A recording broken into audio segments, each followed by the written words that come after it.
Gerombolan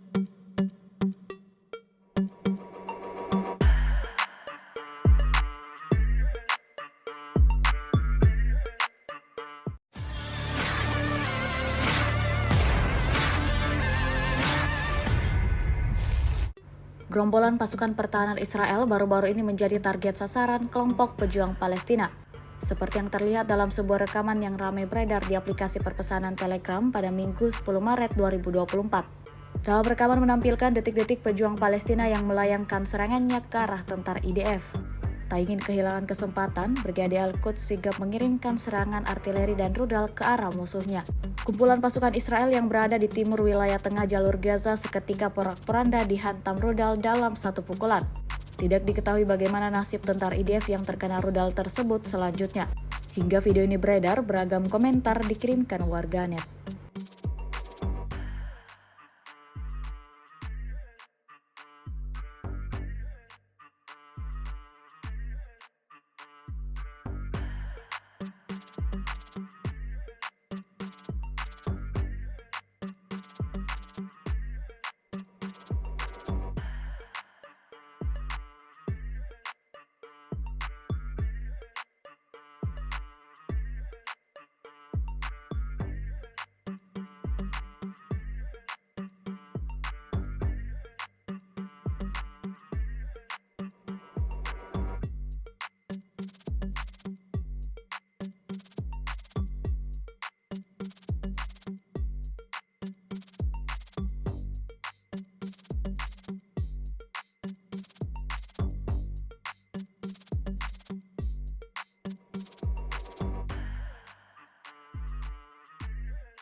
Download Tribun X sekarang, menghadirkan lokal menjadi Indonesia.